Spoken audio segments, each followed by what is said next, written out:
Ladies and gentlemen, tonight you've been listening to part one of a three-part series entitled The Illuminati, produced by Anthony J. Hilder, narrated by Myron Fagan.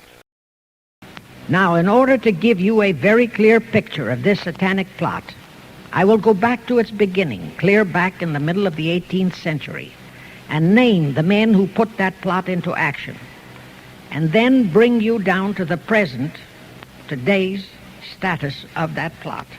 However, the vitally important thing for all Americans, all you mothers of the boys who died in Korea and are now dying in Vietnam, to know is that our so-called leaders in Washington, whom we elected to safeguard our nation and our Constitution, are the betrayers, and that behind them are a comparatively small group of men whose sole objective is to enslave the whole world of humanity in their satanic plot of one world government. Now, as a matter of further intelligence, a term used by the FBI, let me clarify the meaning of the expression, "he is a liberal." The enemy, meaning the one world conspirators, have seized upon that word liberal as a cover-up for their activities. It sounds so innocent and so humanitarian to be liberal. Will make sure that the person who calls himself a liberal or is described as a liberal is not in truth a red. Now then, this satanic plot was launched back in the 1760s when it first came into existence under the name of the Illuminati. This Illuminati was organized by one Adam Weishaupt, born a Jew, who was converted to Catholicism and became a Catholic priest, and then, at the behest of the then newly organized House of Rothschild, defected and organized the Illuminati. Naturally, the Rothschilds financed that operation. And every war since then, beginning with the French Revolution, has been promoted by the Illuminati operating under various names and guises. I say under various names and guises because after the Illuminati was exposed and became too notorious, Weishaupt and his co-conspirators began to operate under various other names. In the United States, immediately after World War I, they set up what they called the Council on Foreign Relations, commonly referred to as the CFR. And this CFR is actually the Illuminati in the United States. And its hierarchy, the masterminds in control of the CFR, to a very great extent are the descendants of the original Illuminati conspirators. But to conceal that fact, most of them changed their original family names to American-sounding names. For example, the true name of the Dillons, Clarence and Douglas Dillon, once Secretary of the U.S. Treasury Department, is Lepowski. I'll come back to all this later. There is a similar establishment of the Illuminati in England, operating under the name of the British Institute of International Affairs. There are similar secret Illuminati organizations in France, Germany, and other nations operating under different names. And all these organizations, including the CFR, continuously set up numerous subsidiary or front organizations that are infiltrated into every phase of the various nations' affairs. But at all times, the operations of these organizations were and are masterminded and controlled by the internationalist bankers, who in turn were and are controlled by the Rothschilds.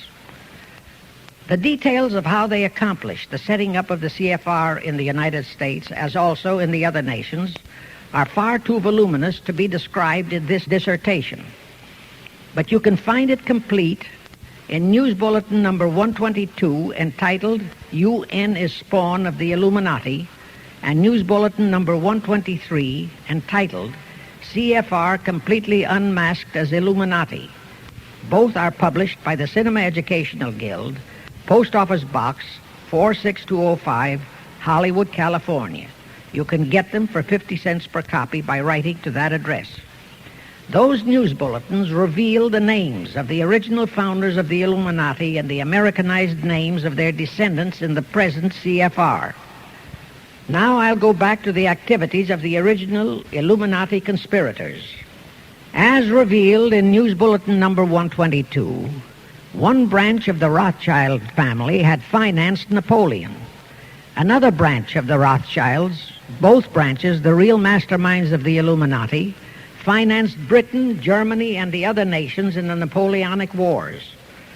Immediately after the Napoleonic Wars, the Illuminati assumed that all the nations were so destitute and so weary of wars that they'd be glad for any solution.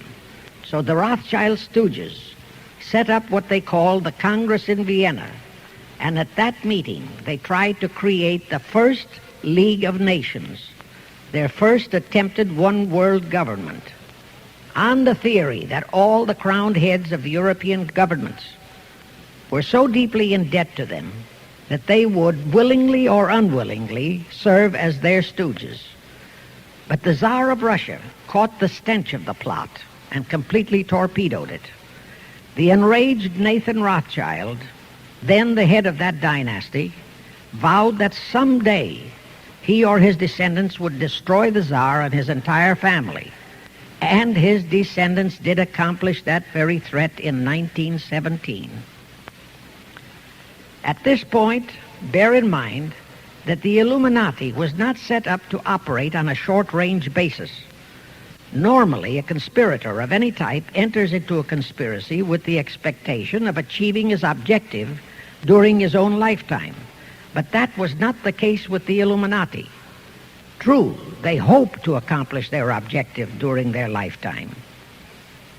But, paraphrasing The Show Must Go On, the Illuminati operates on the very long-range basis. Whether it will take scores of years or even centuries, they have dedicated their descendants to keep the plot boiling until they hope the conspiracy is achieved.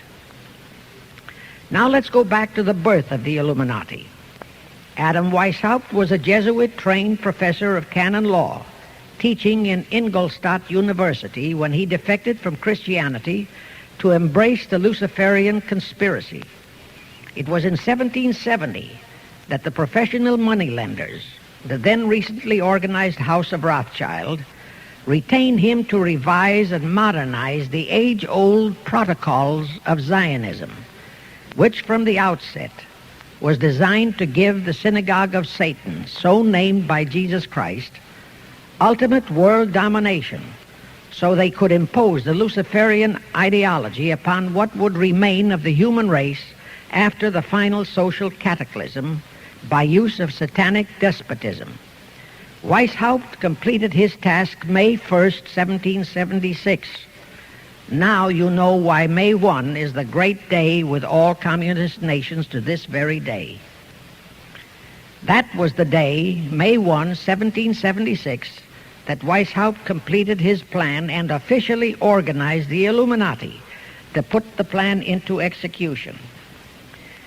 That plan required the destruction of all existing governments and religions.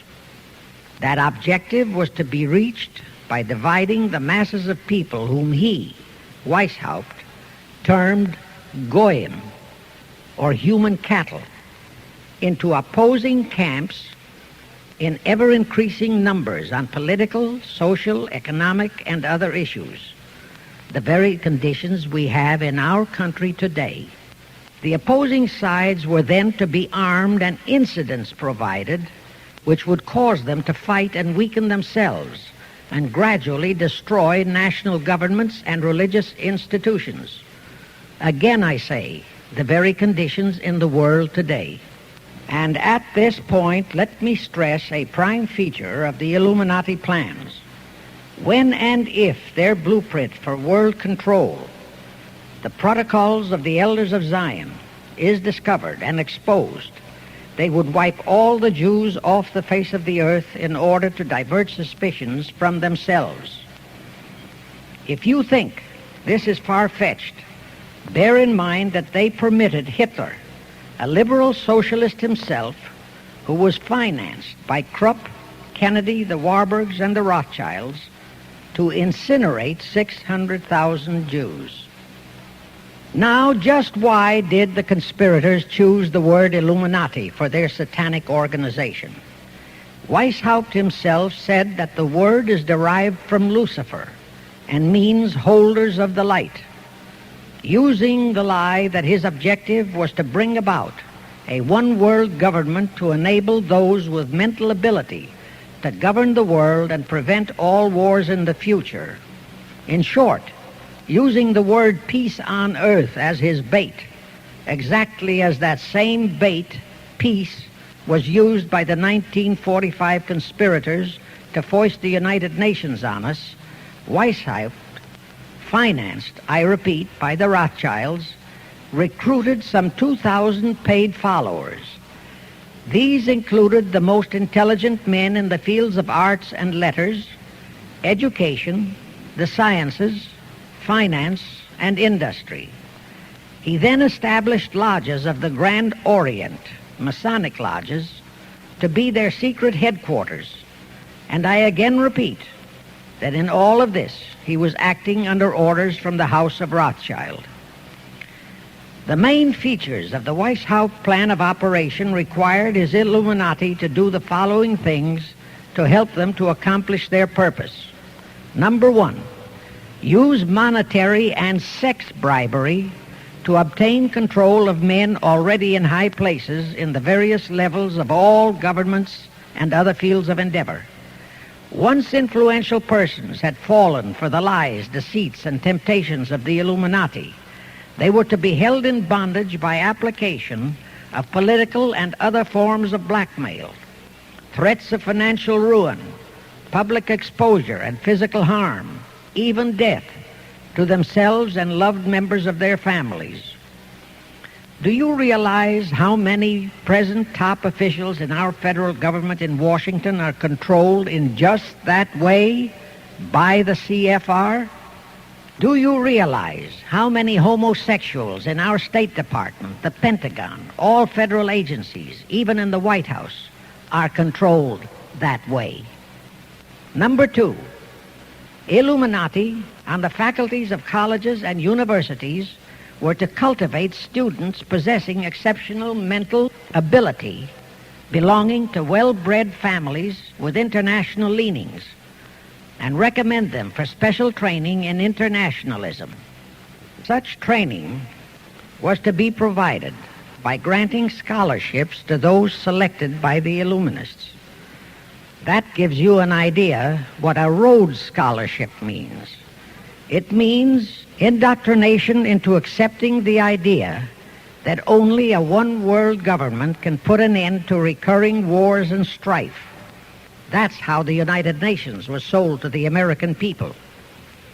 One of the most notable Rhodes Scholars we have in our country is Senator William J. Fulbright, sometimes referred to as Half-Bright. His entire voting record spells Illuminati. All such scholars were to be first persuaded and then convinced that men of special talent and brains have the right to rule those less gifted on the ground that the masses don't know what is best for them physically, mentally, and spiritually.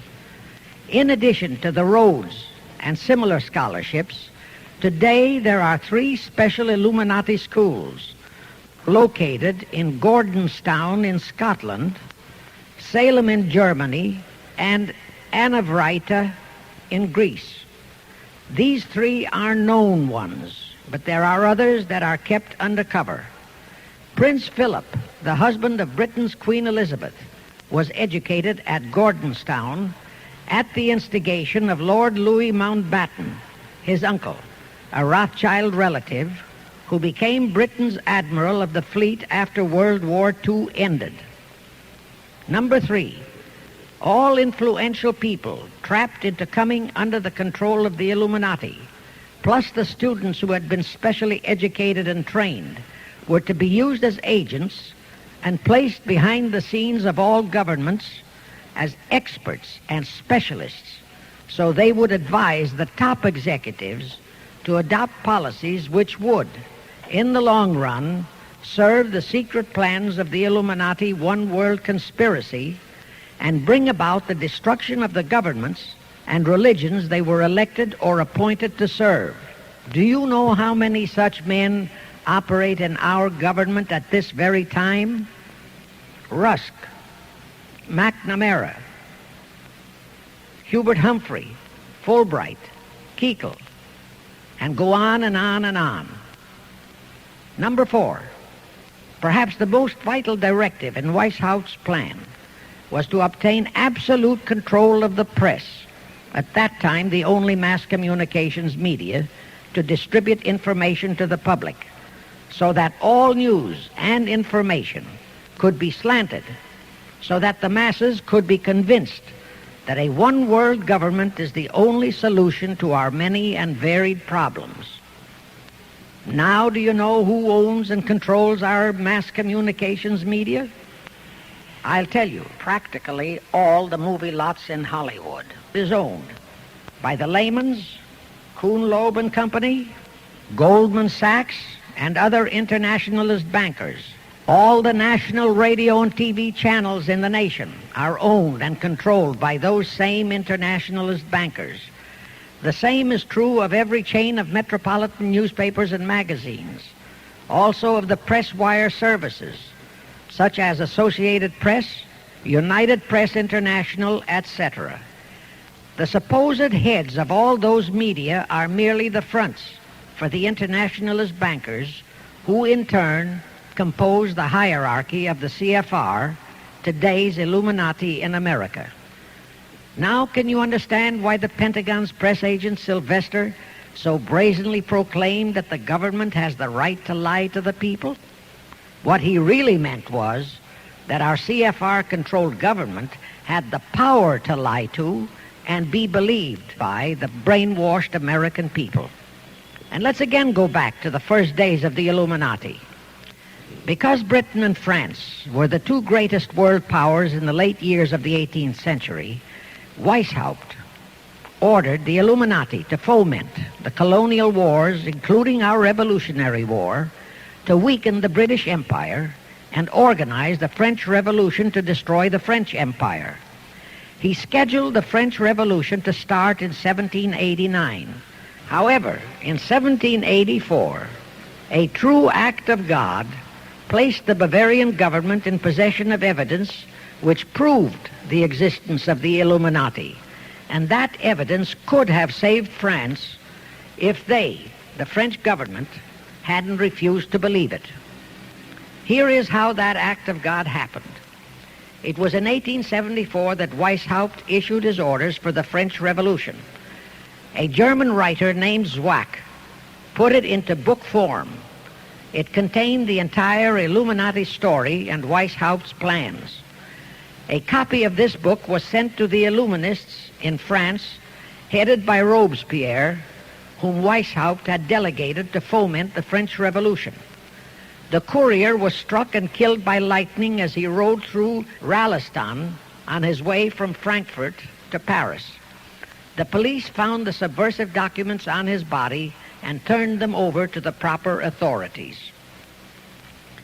After careful study of the plot, the Bavarian government ordered the police to raid Weishaupt's newly organized lodges of the Grand Orient and the homes of his most influential associates. All additional evidence thus discovered convinced the authorities the documents were genuine copies of the conspiracy by which the Illuminati planned to use wars and revolutions to bring about the establishment of a one-world government, the powers of which they, headed by the Rothschilds, intended to usurp as soon as it was established, exactly in line with the United Nations plot of today. In 1785, the Bavarian government outlawed the Illuminati and closed the lodges of the Grand Orient. In 1786, they published all the details of the conspiracy. The English title of that publication is The Original Writings of the Order and Sect of the Illuminati. Copies of the entire conspiracy were sent to all the heads of church and state in Europe. But the power of the Illuminati which was actually the power of the Rothschilds, was so great that this warning was ignored. Nevertheless, Illuminati became a dirty word, and it went underground. At the same time, Weishaupt ordered Illuminists to infiltrate into the lodges of Blue Masonry and form their own secret societies within all secret societies. Only Masons who proved themselves internationalists and those whose conduct proved they had defected from God were initiated into the Illuminati. Thenceforth, the conspirators donned the cloak of philanthropy and humanitarianism to conceal their revolutionary and subversive activities. In order to infiltrate into Masonic lodges in Britain, Weishaupt invited John Robison over to Europe. Robison was a high-degree Mason in the Scottish Rite. He was a professor of natural philosophy at Edinburgh University and secretary of the Royal Society of Edinburgh. Robison did not fall for the lie that the objective of the Illuminati was to create a benevolent dictatorship, but he kept his reactions to himself so well that he was entrusted with a copy of Weishaupt's revised conspiracy for study and safekeeping.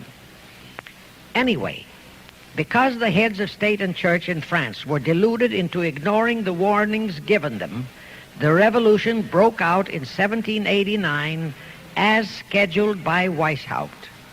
In order to alert other governments to their danger, in 1798 Robison published a book entitled Proof of a Conspiracy to Destroy All Governments and Religions. But his warnings were ignored, exactly as our American people have been ignoring all warnings about the United Nations and the Council on Foreign Relations, the CFR. Now here is something that will stun and very likely outrage many who hear this. But there is documentary proof that our own Thomas Jefferson and Alexander Hamilton became students of Weishaupt's. Jefferson was one of Weishaupt's strongest defenders when he was outlawed by his government. And it was Jefferson who infiltrated the Illuminati into the then newly organized lodges of the Scottish Rite in New England. Here is the proof. In 1789, John Robison warned all Masonic leaders in America that the Illuminati had infiltrated into their lodges. And on July 19, 1789, David Papin, president of Harvard University, issued the same warning to the graduating class and lectured them on the influence Illuminism was acquiring on American politics and religion. And to top it off, John Quincy Adams, who had organized the New England Masonic lodges, issued his warnings. He wrote 3 letters to Colonel William L. Stone, a top Mason, in which he exposed how Jefferson was using Masonic lodges for subversive, Illuministic purposes. Those 3 letters are at this very time in Rittenberg Square Library in Philadelphia. In short, Jefferson, founder of the Democratic Party, was a member of the Illuminati, which at least partly accounts for the condition of the party at this time. And through infiltrations of the Republican Party, we have exactly nothing of loyal Americanism today. That disastrous rebuff at the Congress at Vienna, created by the Tsar of Russia, did not by any means destroy the Illuminati conspiracy. It merely forced them to adopt a new strategy. Realizing that the one world idea was, for the moment, killed, the Rothschilds decided that to keep the plot alive, they'd have to do it by heightening their control of the money systems of the European nations.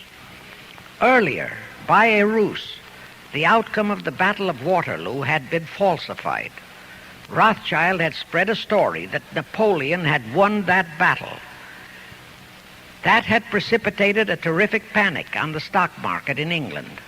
All stocks had plummeted down to practically zero, and Nathan Rothschild bought all the stocks for virtually a penny on its dollar values. That gave him complete control of the economy of Britain and virtually of all Europe. So immediately after that Congress in Vienna had boomeranged, Rothschild forced Britain to set up a new Bank of England, which he absolutely controlled. Exactly as later, through Jacob Schiff, he engineered our own Federal Reserve Act, which gave the House of Rothschild a secret control of the economy in the United States. But now for a moment, let's dwell on the activities of the Illuminati in the United States. In 1826, one Captain William Morgan decided it was his duty to inform all Masons and the general public what the full truth was regarding the Illuminati, their secret plans and intended objectives. Also reveal the identities of the masterminds of the conspiracy. The Illuminati promptly tried Morgan in absentia and convicted him of treason. They ordered one Richard Howard, an English Illuminist, to carry out their sentence of execution as a traitor. Morgan was warned and he tried to escape to Canada, but Howard caught up with him near the border, near the Niagara Gorge, to be exact, where he murdered him. This was verified in a sworn statement made in New York by one Avery Allen to the effect that he heard Howard render his report of the execution to a meeting of Knights Templars in St. John's Hall, New York. He also told how arrangements had been made to ship Howard back to England. That Allen affidavit is on record in New York City archives. Very few Masons and very few of the general public know that general disapproval over that incident of murder caused approximately half of all the Masons in the northern jurisdiction of the United States to secede. Copies of the minutes of the meeting held to discuss that matter are still in existence in safe hands, and that all that secrecy emphasizes the power of the masterminds of the Illuminati to prevent such terrible events of history from being taught in our schools. In the early 1850s, the Illuminati held a secret meeting in New York, which was addressed by a British Illuminist named Wright. Those in attendance were told that the Illuminati was organizing to unite the nihilist and atheist groups with all other subversive groups into an international to be known as communists. That was when the word communist first came into being, and it was intended to be the supreme weapon and scare word to terrify the whole world and drive the terrorized peoples into the Illuminati one world scheme. This scheme, communism, was to be used to enable the Illuminati to foment future wars and revolutions. Clinton Roosevelt, a direct ancestor of Franklin Roosevelt, Horace Greeley and Charles Dana, foremost newspaper publishers of that time, were appointed to head a committee to raise funds for the new venture. Of course, most of the funds were provided by the Rothschilds. And this fund was used to finance Karl Marx and Engels when they wrote Das Kapital and the Communist Manifesto in Soho, England. And this clearly reveals that communism is not a so-called ideology, but a secret weapon, a bogeyman word to serve the purpose of the Illuminati. Weishaupt died in 1830, but prior to his death he prepared a revised version of the age-old conspiracy, the Illuminati, which under various aliases was to organize, finance, direct, and control all international organizations and groups by working their agents into executive positions at the top. In the United States, we have Woodrow Wilson, Franklin Roosevelt, Jack Kennedy, Johnson, Rusk, McNamara, Fulbright, etc. as prime examples. In addition, while Karl Marx was writing the Communist Manifesto under the direction of one group of Illuminists, Professor Karl Ritter of Frankfurt University was writing the antithesis under direction of another group. The idea was that those who direct the overall conspiracy could use the differences in those two so-called ideologies to enable them to divide larger and larger members of the human race into opposing camps so that they could be armed and then brainwashed into fighting and destroying each other, and particularly to destroy all political and religious institutions.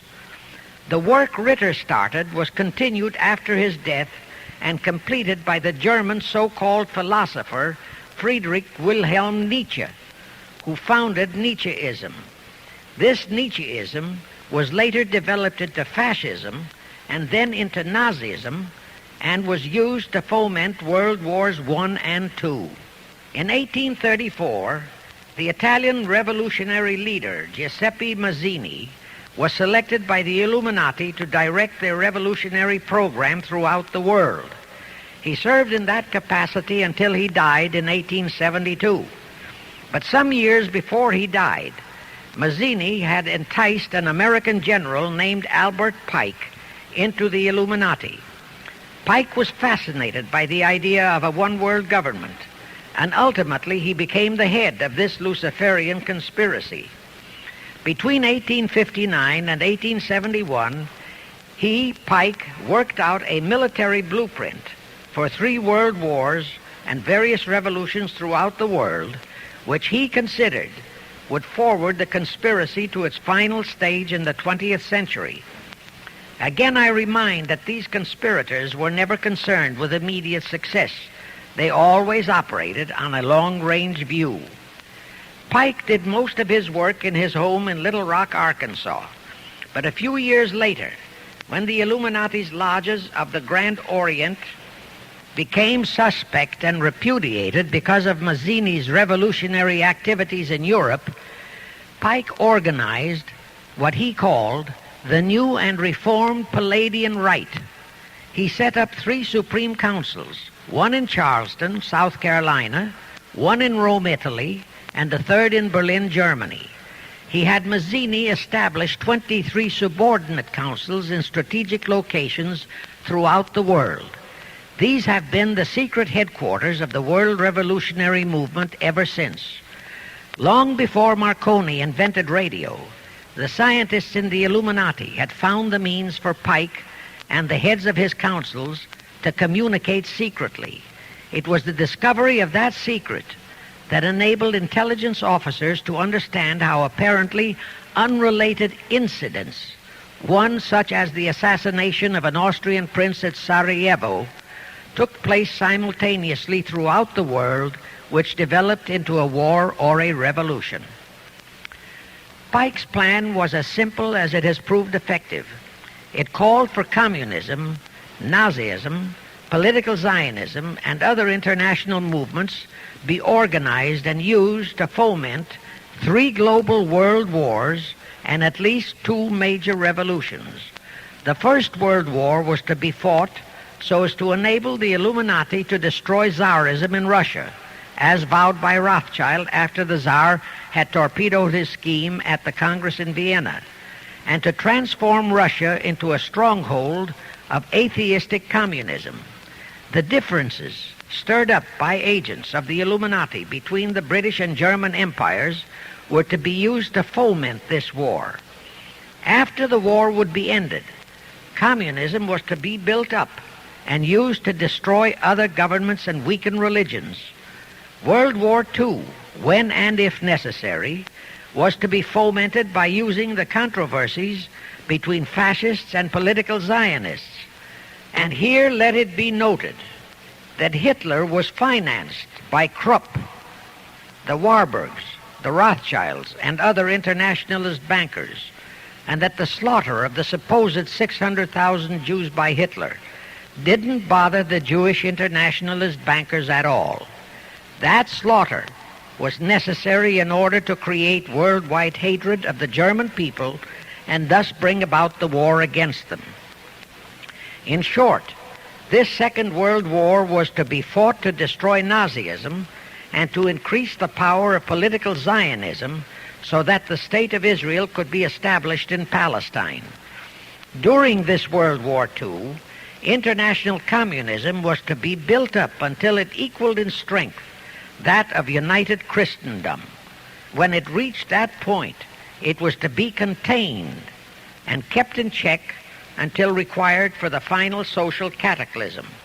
As we know now, Roosevelt, Churchill, and Stalin put that exact policy into effect, and Truman, Eisenhower, Kennedy, and Johnson continued that same exact policy. World War III is to be fomented by using the so-called controversies the agents of the Illuminati, operating under whatever new name, are now stirring up between the political Zionists and the leaders of the Muslim world.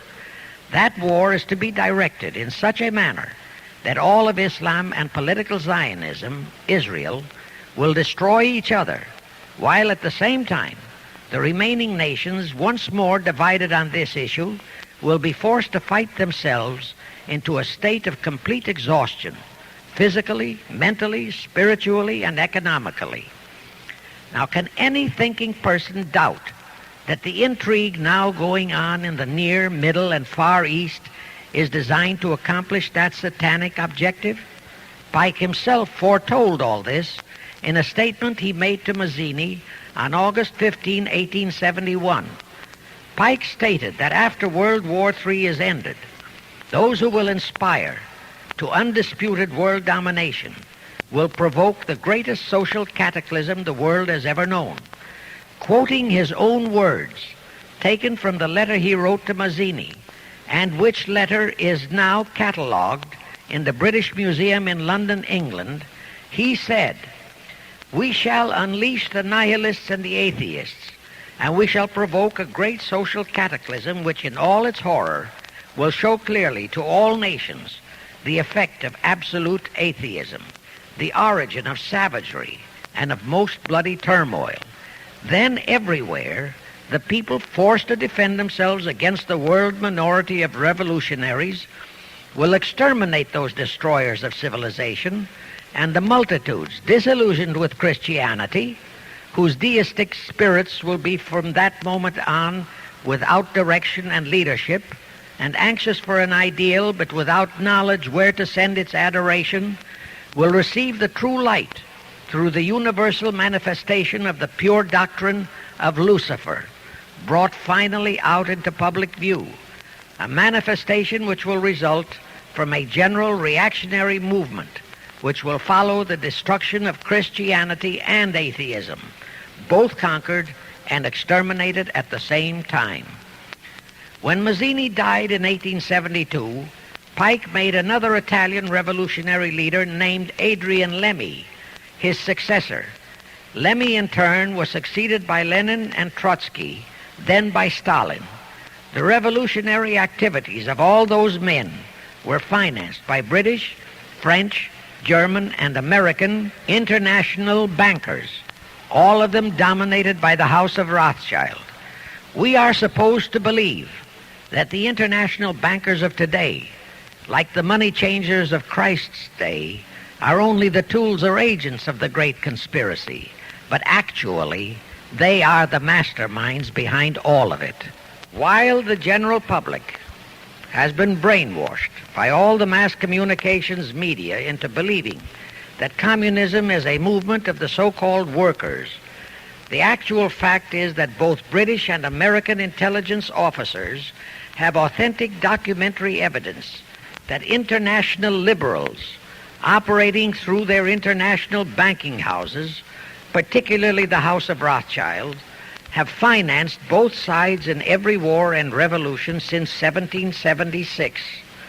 Those who today comprise the conspiracy, the CFR in the United States, direct our governments, whom they hold in usury through such methods as the Federal Reserve System in America, to fight wars such as Vietnam, created by the United Nations, so as to further Pike's Illuminati plans to bring the world to that stage of the conspiracy when atheistic communism and the whole of Christianity can be forced into an all-out Third World War within each remaining nation, as well as on an international scale. The headquarters of the great conspiracy in the late 1700s was in Frankfurt, Germany, where the House of Rothschild had been established by Mayer Anschelm, who adopted the Rothschild name and linked together other international financiers who had literally sold their souls to the devil. After the Bavarian government's exposure in 1786, the conspirators moved their headquarters to Switzerland, then to London. Since World War II, after Jacob Schiff, the Rothschilds' boy in America, died, the headquarters of the American branch has been in the Harold Pratt Building, New York, and the Rockefellers, originally protégés of Schiff, have taken over the manipulation of finances in America for the Illuminati. In the final phases of the conspiracy, the one world government will consist of the king dictator, head of the United Nations, the CFR, and a few billionaires, economists, and scientists who have proved their devotion to the great conspiracy. All others are to be integrated into a vast conglomeration of mongrelized humanity, actually slaves. Now let me show you how our federal government and the American people have been sucked into the one world takeover plot of the Illuminati great conspiracy. And always bear in mind that the United Nations was created to become the housing for that one world so-called liberal conspiracy. The real foundations of the plot for the takeover of the United States were laid during the period of our Civil War. Not that Weishaupt and the earlier masterminds had ever overlooked the New World. As I have previously indicated, Weishaupt had his agents planted over here as far back as the Revolutionary War. But George Washington was more than a match for them. It was during the Civil War that the conspirators launched their first concrete efforts. We know that Judah Benjamin, chief advisor of Jefferson Davis, was a Rothschild agent. We also know that there were Rothschild agents planted in Abraham Lincoln's cabinet who tried to sell him into a financial dealing with the House of Rothschild. But old Abe saw through the scheme and bluntly rejected it, thereby incurring the undying enmity of the Rothschilds, exactly as the Russian Tsar did when he torpedoed their first League of Nations at the Congress in Vienna. Investigation of the assassination of Lincoln revealed that the assassin, Booth, was a member of a secret conspiratorial group. Because there were a number of highly important government officials involved, the name of the group was never revealed, and it became a mystery, exactly as the assassination of Jack Kennedy still is a mystery. But I am sure it will not for long remain a mystery. Anyway, the ending of the Civil War destroyed, temporarily, all chances of the House of Rothschild to get a clutch on our money system, such as they had acquired in Britain and other nations in Europe. I say temporarily because the Rothschilds and the masterminds of the conspiracy never quit. So they had to start from scratch, but they lost no time in getting started. Shortly after the Civil War, a young immigrant who called himself Jacob H. Schiff arrived in New York. Jacob was a young man with a mission for the House of Rothschild. Jacob was the son of a rabbi, born in one of Rothschild's houses in Frankfurt, Germany. I won't go deeply into his background. The important point is that Rothschild recognized in him not only a potential money wizard, but more important, he also saw the latent Machiavellian qualities in Jacob that could, as it did, make him an invaluable functionary in the great one-world conspiracy. After a comparatively brief training period in the Rothschilds' London bank, Jacob left for America with instructions to buy into a banking house, which was to be the springboard to acquire control of the money system of the United States. Actually, Jacob came here to carry out 4 specific assignments. Number 1, and most important, was to acquire control of America's money system. Number 2, find desirable men who, for a price, would be willing to serve as stooges for the great conspiracy and promote them into high places in our federal government, our Congress, in the U.S. Supreme Court, and all federal agencies. Number 3, create minority group strife throughout the nations, particularly between whites and blacks. Number 4, create a movement to destroy religion in the United States, but Christianity to be the chief target.